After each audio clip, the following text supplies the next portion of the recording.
Chris राज math मस्ती में मैं संतोष सर आप सभी का स्वागत करता हूं। दोस्त, आज हम लोग इस वीडियो में त्रिकोणमिति के कुछ अनुप्रयोग, सम एप्लीकेशन ऑफ ट्रिग्नोमेट्री के बारे में अध्ययन करते हैं, जिसको हम लोग शॉर्ट रूप में कहा जाए तो ऊंचाई दूरी। ठीक है, ऊंचाई दूरी पढ़ने से पहले कुछ कंसेप्ट हैं, उस कंसेप्ट को हम लोग देखते हैं और समझते हैं। कंसेप्ट क्या है वो देखिए। ठीक, जैसे यहाँ पे देखिए कोई वस्तु है, यहाँ पे आप खड़े हैं और यहाँ से यहाँ देखना है। ये मान लीजिए आपका क्षैतिज तल है, तो यहाँ से आप ऐसे सीधे मिलाते हैं तो इसको हम लोग कह सकते हैं लंब। ठीक, और यहाँ से देखिए, यहाँ से देखना है, यानी यहाँ से आप यहाँ देख रहे हैं, आप यहाँ हैं, वस्तु यहाँ है। जैसे मान लीजिए आप पुल के नीचे खड़े हैं और ये पुल के ऊपर वाला सिरा है। ठीक है, या छत के नीचे है, ऊपर वाला आप ये बिंदु जो है छत है, तो इसको कहते हैं दृष्टि रेखा। ठीक है, क्या कहते हैं इसको? दृष्टि रेखा। ठीक है, अब देखिए यहाँ दृष्टि रेखा और क्षैतिज के बीच जो कोण बनता है, मान लीजिए थीटा, इस कोण को ही कहते हैं उन्नयन कोण। बात समझ में आया? क्योंकि यहाँ पे उन्नयन कोण और अवनमन कोण दो चीज़ें हम लोगों को पढ़ना है, तो इसको कहते हैं उन्नयन कोण। ये बात समझ में आया कि नहीं? ठीक, अगला कंसेप्ट देखिए, अगला क्या है। अब जैसे मान लीजिए हम लोग नीचे से देख रहे थे, अब ऊपर से देखना है। ठीक, जैसे मान लीजिए ये आपका छत है, छत से कोई वस्तु यहाँ पे पड़ा हुआ है, यहाँ हम लोगों को देखना है। ठीक, तो ये हो गया ये सीधे और ये हो गया इसका क्षैतिज रेखा। अब देखिए ऊपर से जब देखा जाता है तो इसको ऐसे ऐसे डॉट डॉट करके दर्शाते हैं। ठीक, और इनके बीच जो एंगल बन रहा है, मान लीजिए थीटा, तो यही थीटा को यहाँ लिखते हैं। ठीक, अब देखिए ये हो गया आपका दृष्टि रेखा और ये हो गया क्षैतिज रेखा। इनके बीच जो कोण बनता है इसको अवनमन कोण कहते हैं। कौन सा कोण कहते हैं? अवनमन कोण। अब देखिए इसमें हम लोग 6 त्रिकोणमितीय अनुपात पढ़े हैं, साइन, कॉस, टेन, कोसेक, ये सारा चीज़ पढ़े हैं। उसी के सहायता से अब यहाँ पे हम लोगों को सवाल पढ़ना है। बहुत ध्यान से देखिए और बारीकी से समझते चलिए। स्क्रीन पे आपको सवाल दिखाई देगा, मैं सवाल अभी पढ़ रहा हूँ, ध्यान से सुनिएगा, देखिएगा। ठीक है, कह रहा है कि सर्कस का एक कलाकार 20 सेंटीमीटर लंबी एक डोर पर चढ़ रहा है जो अच्छी तरह से तनी हुई है और भूमि पर सीधे लगे खंभे के शिखर से बांधा हुआ है। यदि भूमि स्तर के साथ डोर द्वारा बनाया गया कोण 30 अंश का हो तो खंभे की ऊंचाई ज्ञात कीजिए। ठीक, तो देखिए ये जो क्वेश्चन है आप देख पाए अपने स्क्रीन पे, बहुत सिंपल सा क्वेश्चन है। जैसे देखा जाए, आपका कोई सर्कस वाला है, ये क्षैतिज तल है और आप जान रहे कि रस्सी सीधा तो बांधा नहीं जाएगा, चढ़ रहा है तो थोड़ा सा तिरछा ही रहेगा। ठीक है, तो यहाँ से मान लीजिए ये रस्सी इस तरह से बांध दिया गया है किसी सिरे से। यहाँ तो बात समझ में आई कि नहीं? इस रस्सी की लंबाई दिया हुआ है, कितना है? 20 मीटर। ठीक है, इस रस्सी की लंबाई 20 मीटर है, तो हाइट पूछ रहा है कि वह कितना हाइट तक ऊपर चढ़ पाया पृथ्वी तल से, तो इसको हम लोग h मान लेते हैं। ठीक है, और क्या कुछ दिया है? हाँ, कोण दिया हुआ है, कितने अंश के कोण पे क्षैतिज चढ़ रहा है? 30 अंश पे। यहाँ तो बात समझ में आया कि नहीं? ठीक, यानी कि जो सर्कस वाला है वो 30 अंश के कोण बनाते हुए एक रस्सी पे ऐसे चढ़ रहा है। देख लीजिए रस्सी है, रोप। ठीक है, इस पे चढ़ रहा है। यहाँ देखिए क्षैतिज तल है, यहाँ से यहाँ आने में कितना ऊंचाई चढ़ा वही बताना है। तो क्षैतिज तल सीधे मिलाइए, ऊंचाई ऐसे हो जाएगा, ऊंचाई ये निकालना है। ठीक, यहाँ तो बात समझ में आया। अब देखिए इसको हम लोग कैसे सॉल्व करेंगे। ABC एक त्रिभुज बन गया है, बना है। अब इसको लिखेंगे हम लोग त्रिभुज ABC में। ठीक, माना ऊंचाई बराबर h, आप लिख लीजिएगा। ठीक है, अब देखिए यहाँ क्या करते हैं, ये देखिए आपको कर्ण पता है और लंब निकालना है, तो कौन सा त्रिकोणमितीय अनुपात लगा है कि लंब और कर्ण में संबंध होता है वो आपको देखना है। तो लंब और कर्ण में संबंध जो होता है वो साइन होता है, साइन 30 अंश, क्योंकि यहाँ 30 है इसलिए 30 लिखे हमने। साइन बराबर क्या होता है, लंब बटा कर्ण। तो लंब देखिए कितना है h और कर्ण कितना है 20। इसका मान होता है कितना साइन 30 अंश का 1/2 और h बाई कितना हो जाएगा 20। इसका मल्टीप्लाई यहाँ कीजिए 20/2 इजिकल टू h, और इसको आप कट करेंगे तो h इजिकल टू कितना आ गया 10 मीटर। बात समझ में आया। तो यानी वो कितना मीटर चढ़ पाया, 10 मीटर चढ़ पाया। ठीक है। अब देखिए इसी प्रकार से अगला सवाल है। अगला सवाल क्या है हम पढ़ रहे हैं, ध्यान से देखिएगा आप स्क्रीन पे। कह रहा है आंधी आने से एक पेड़ टूट जाता है और टूटा हुआ भाग इस तरह से मुड़ जाता है कि पेड़ के शिखर जमीन को छूने लगता है और इसके साथ 30 अंश का कोण बनाता है। पेड़ के पाद बिंदु की दूरी जहां पेड़ के शिखर जमीन छूता है 8 मीटर है, तो पेड़ की ऊंचाई ज्ञात कीजिए। ठीक, बहुत सिंपल है, ध्यान से देखिएगा क्या कह रहा है। ठीक है, चलें अब देखिए जो कह रहा है उसको हम लोग कैसे सॉल्व करते हैं और कैसे लगाएंगे वो देखिए ध्यान से। सपोज दैट मान लीजिए कि आपका पेड़ है, ठीक, और पेड़ का देखिए इतना भाग टूटता है और टूट करके यहाँ इसे ज़मीन पे लटक जाता है, यानी ऊपर वाला ये जो भाग है ये लटक जाता है यहाँ नीचे। अब देखिए इसको हम लोग क्षैतिज से ऐसे मिला देते हैं, तो ये हो गया पेड़ के टूटे हुए भाग और क्षैतिज के बीच कोण। ये दिया हुआ है कितने अंश पे लटका हुआ है, ठीक है, 30 अंश दिया हुआ है, मान लीजिए 30 अंश। ठीक, और जो टूटा हुआ भाग और इस वाले भाग को निकालना है, और ये देखिए जो पाद है यहाँ से ये शीर्ष जो लटका हुआ है इसकी बीच की दूरी 8 मीटर है। 8 मीटर है ना, हाँ 8 मीटर है। ठीक है, अब हम लोगों को पूरे पेड़ की ऊंचाई ज्ञात करना है कि पूरे पेड़ का ऊंचाई क्या हो गया।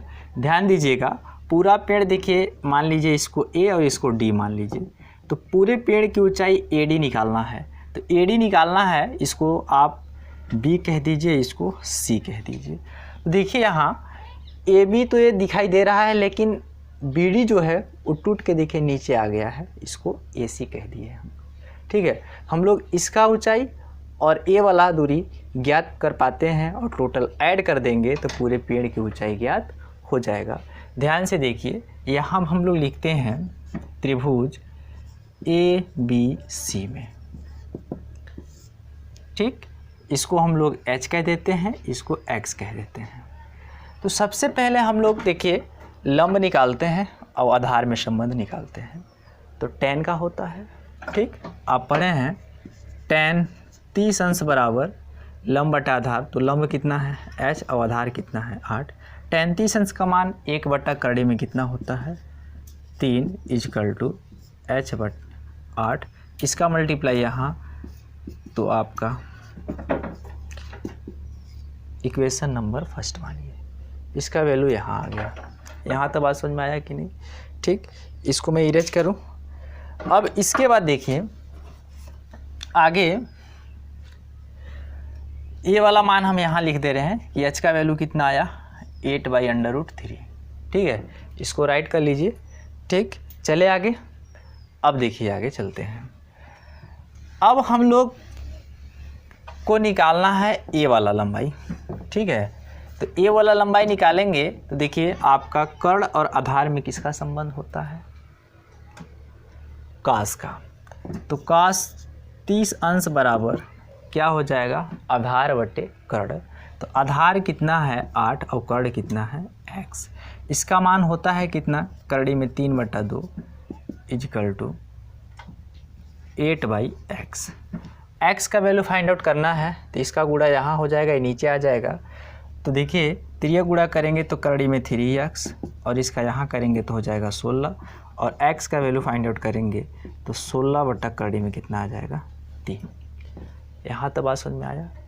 अब हम लोगों को निकालना है टोटल पेड़ की लंबाई। तो टोटल जो पेड़ है आपका इसको हम लोग क्या कहे थे, ऊपर मिटा दूँ ना, ठीक। देखिए आगे टोटल पेड़ की लंबाई जो था उसको हम लोग कहे थे AD, ठीक। और AD देखिए 2 भाग में टूट गया है आपका AB प्लस यहाँ से यहाँ देखिए BC है। तो देखिए AB को हम लोग H कहे थे और BC को X कहे थे। तो AD इजिकल टू इसका मान देखिए पता है 8 करड़ी में कितना है 3 और प्लस इसका मान भी पता है 16 करड़ी में 3। इसको ऐड कर दीजिए, यही आपका आंसर हो जाएगा, ठीक है। अब देखिए यहाँ इसको जब ऐड करते हैं, ठीक, डोमिनेटर समान है तो नॉमिनेटर को जोड़ देते हैं, पढ़े हैं। तो 24 बाई कितना हो जाएगा √3। अब इसी को आप परिमेय कर दीजिए, जानते हैं परिमेय करने। इसको परिमेय करते हैं तो 24 करड़ी में 3/3 और इसको काटेंगे तो 8 करड़ी में 3 मीटर, यानी कि जो पूरे पेड़ की लंबाई थी 8 करड़ी में 3 मीटर है।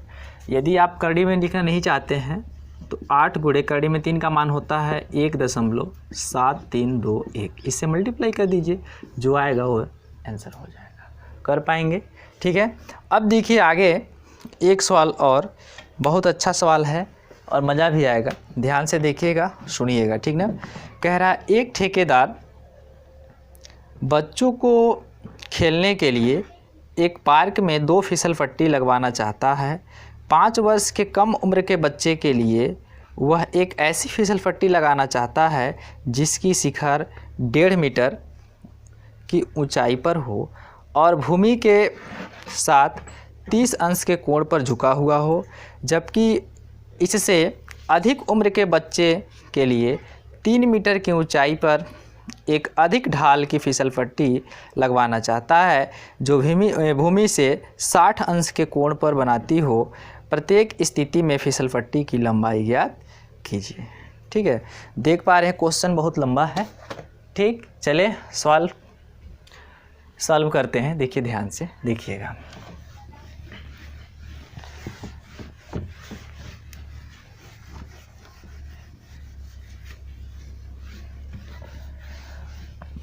देखिए जो ठेकेदार है वो फिसल पट्टी लगवाता है, पहले 5 वर्ष से कम उम्र वाले के देखते हैं, 5 वर्ष से कम के लिए, यानी कि जो बच्चे 5 वर्ष से कम है उनके लिए हम बात करते हैं सबसे पहले।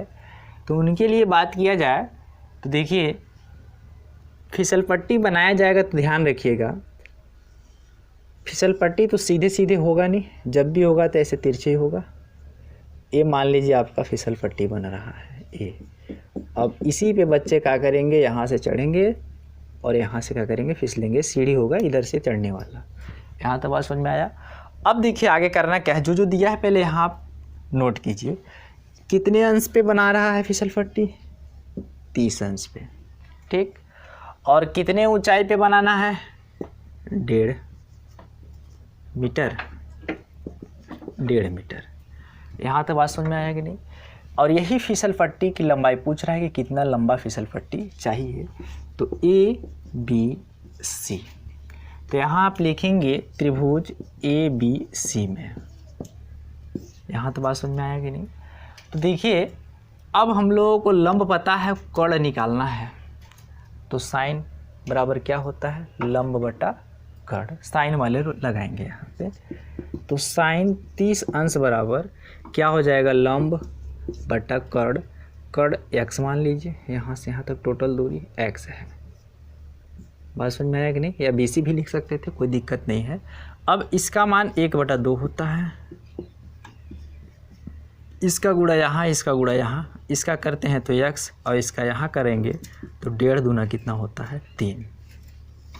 यानी कि जो फिसल पट्टी होगी वो कितने मीटर की होगी, 3 मीटर की होगी। इसे आप स्क्रीनशॉट लेना चाहते हैं तो ले लीजिए। फिर आगे देखिए, चले आगे। ठीक, अब आगे देखिए 5 वर्ष से अधिक 5 वर्ष से अधिक उम्र वाले बच्चे, उम्र वाले मान लीजिए यहाँ पे बच्चे लिख दिए, के लिए जो फिसल पट्टी बनाएगा वो कितना लंबा बनेगा उसके लिए बात करते हैं। इसको इरेज करें ना। अब देखिए आगे करना क्या हम लोगों को, फिसल पट्टी तो ऐसा ही बनेगा, देखिएगा ध्यान से। इसकी थोड़ा सा हाइट बढ़ा दिया गया, 3 मीटर कर दिया है। ठीक, और यहाँ से यहाँ तक जो बना रहा है वो 60 अंश के कोण पे बना रहा है। ये फिसल पट्टी है बड़े बच्चों के लिए। तो यही फिसल पट्टी जो है इसी का हम लोग को लंबाई फाइंड आउट करना है, और इसको आप ABC ही मान लीजिए। यहाँ से यहाँ तक दिया है, इसकी भी दूरी आप x मान सकते हैं, कोई दिक्कत नहीं है। ठीक है, अब यही x का मान फाइंड आउट कर देंगे तो आपका आंसर हो जाएगा। देखिए यहाँ पे हम लोग चलते हैं तो बात फिर से वही आ गई, कास बराबर क्या फार्मूला होता है, आधार बट्टे कास नहीं सॉरी, यहाँ पे आपको साइन लगाना पड़ेगा क्योंकि दिया हुआ है लंब और लंब के साथ निकालना है कर्ण, आधार पूछा नहीं है। ठीक, तो यहाँ देखिए आप निकालेंगे साइन 60 अंश, साइन बराबर क्या हो जाएगा लंब बटा कर्ण। तो लंब कितना है देखिए 3 और कर्ण कितना है x। इसका मान होता है करड़ी में 3/2 इजिकल टू 3/x होगा। अब देखिए x का मल्टीप्लाई यहाँ इसका यहाँ करते हैं, यहाँ इसका करते हैं तो √3 × x, और इसका यहाँ करते हैं तो 3 × 2। अब x का वैल्यू फाइंड आउट करते हैं तो 3 × 2 बाई √ क्या हो जाएगा 3, इसका परिमेय कर दीजिए √3 बाई √3। तो यहाँ देखिए √3 से √3 प्रेस 3 हो जाएगा, यानी इसको हम लोग लिख सकते हैं 3 × 2 √3/3। ये इससे कटेंगे, कटेगा ना। अब देखिए यहाँ, अब इसको हम लोग इस साइड कर दो, x इजिकल टू लिख सकते हैं 2 √3। ठीक, या 2 × 1.732 इससे मल्टीप्लाई कर दीजिए, जो आएगा वो आंसर हो जाएगा। यहाँ तक बात समझ में आया कि नहीं? या तो आप यहीं पे रहने दीजिए, यहाँ पे ये आपका मीटर में है, आंसर हो जाएगा। यहाँ तक बात समझ में आया कि नहीं? आशा है कि आपको वीडियो पसंद आया होगा। वीडियो पसंद आता है तो लाइक शेयर कमेंट अवश्य कीजिएगा। धन्यवाद।